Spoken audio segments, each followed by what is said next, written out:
As you can see, we have a leak that will not stop. So we're going to have to replace this entire thing because we've turned it every single direction and the leak has not stopped. So that is our plan for today, to go buy another thing and stop this leak. So, and Mom must have just shut off the water because it's getting quiet and the leak's getting smaller. And finally, why a Lutheran Christian university? I want to pause here just for a second because I have no doubt that many of you are coming to join this community specifically because Concordia is a Lutheran Christian university. And I also suspect that there's a few folks with us today that are like, wait, what did he just say? I missed that in the literature of what about a Lutheran Christian? What now? And I just want to say right now, if you are not Lutheran, if you are not Christian, if you are a person of another faith, or you claim no faith at all, you are welcome. It's a lens through which we work together, live together, and learn together, and I'll share a little bit at the end of my talk today about what that actually looks like. But I want to start with the why college and ask you another question.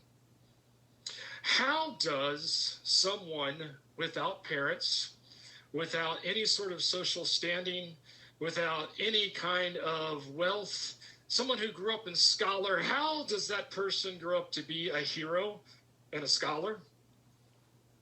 Now, for my Hamilton people out there, you're like, wait a minute, that sounds vaguely familiar. I would have quoted the opening lines to the musical Hamilton word for word, except there are several vulgar phrases, and I don't want my first introduction to you all to be that.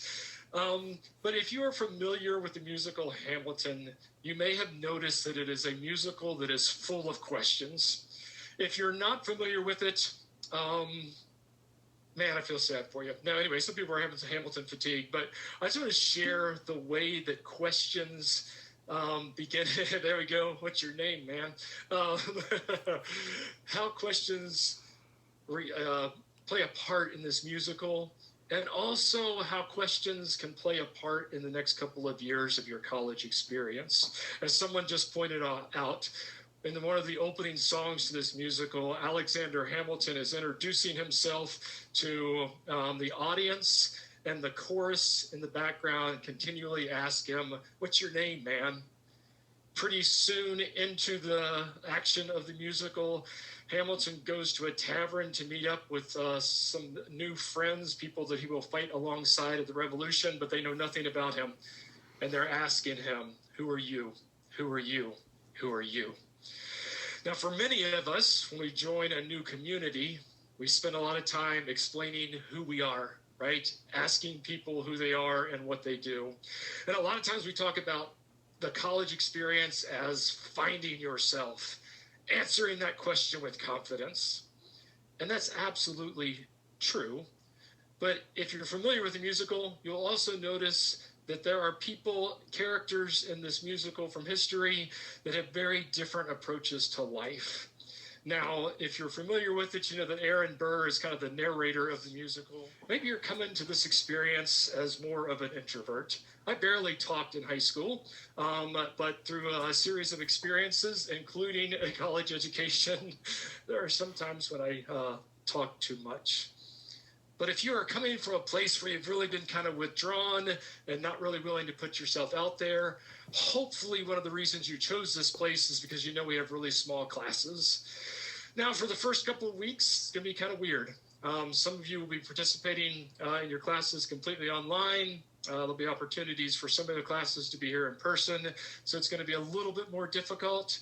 But if you are by nature a quiet person, this is your opportunity to begin to shine, to begin to find your voice. So I encourage you, even when you're in these virtual settings, when professors ask for questions and participation, that you do what so many of you have done this morning already.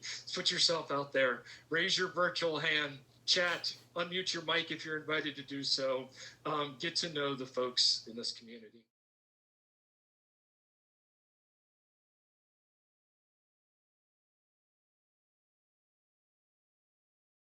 racism.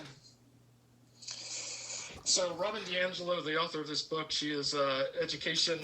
He is a historian by nature, but he really, really writes about biology throughout this entire book. I need to revisit this book. It's called The Book of Joy.